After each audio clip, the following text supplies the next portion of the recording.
Всем привет! Вы на канале «Успеть все». В этом ролике я расскажу о нашем конвекционном камине, покажу реальное фото его монтажа и, конечно, озвучу стоимость. Расскажу о топке Defra Home Intra Mi. Итак, топку мы заказывали в интернет-магазине, и я очень переживала за ее внешний вид. Но все сомнения улетучились, когда мы распаковали ее при получении. Топка выглядела очень стильно, идеально.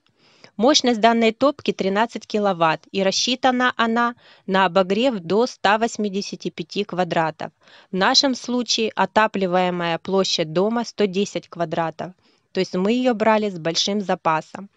Под дверцей есть ползунок, позволяющий регулировать подачу приточного воздуха в камеру сгорания. Левое положение подачи нет, среднее небольшая подача, правое положение полная подача. Дверца топки легко открывается, ручка красивая, но в процессе эксплуатации нагревается и иногда даже нужна перчатка. Дверца выглядит добротно, по периметру есть уплотнительный канат, стекло практически не покрывается копотью. Внутри топки видно отверстие для подачи воздуха. Зольник расположен внутри камеры, он съемный. Для его очистки нужно поднять решетку.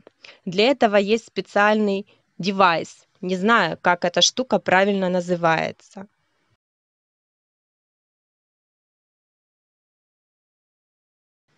Теперь о монтаже камина. Первым делом была заложена труба для притока воздуха с улицы в топку и сделан выход дымохода на крыше. Сама не знаю как, но и там мы угадали с места расположения. Стены и сама топка обшиты суперизолом и огнестойким гипсокартоном. Отделку можно сделать любую на наш вкус. На видео камин без чистовой отделки, еще страшненький. Над топкой находится отверстие для выхода теплого воздуха непосредственно в данную комнату. Ниже расположена закладная под будущую полку. И да здравствует декор, который мне уже не терпится на ней расположить. Сейчас там стоит ранее упомянутый девайс для поднятия решетки. Под топкой находятся 3 отверстия для поступления холодного воздуха в конвекционный короб. Из короба теплый воздух попадает в смежную комнату через вентиляционную решетку. Она будет установлена на отверстие на стене после чистовой отделки. В остальные комнаты теплый воздух попадает по утепленным вент-каналам, на выходе которых также будут вент-решетки.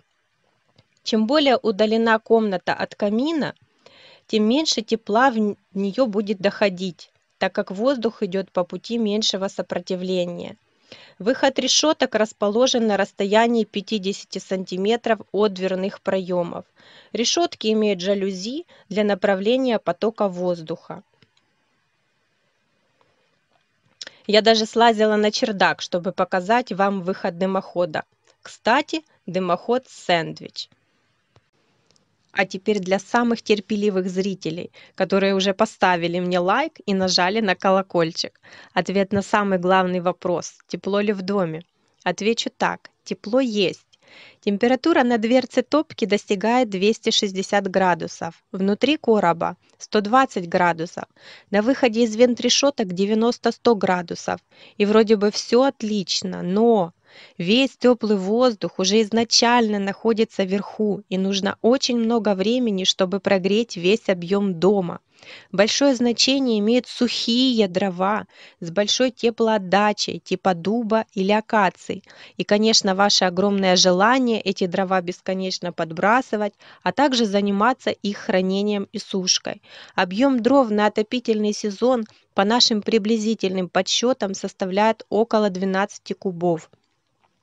В доме из ракушняка, без утепленного фасада, с высотой потолка 3 метра, при начальной температуре плюс 4 градуса в доме и плюс 1 на улице, за 7 часов температура поднялась до плюс 18. Что касается стоимости камина, топка, материалы, работа мастеров и прочие транспортные расходы обошлись нам в $4200, а впереди еще чистовая отделка. Как итог, На сегодняшний день камин не оправдывает наши ожидания и подходит больше для межсезонья и атмосферности. Для обогрева дома в зимнее время необходим еще какой-либо источник тепла. Надеемся, что после утепления фасада дома ситуация улучшится и камин порадует не только обалденным внешним видом, а и теплом в доме.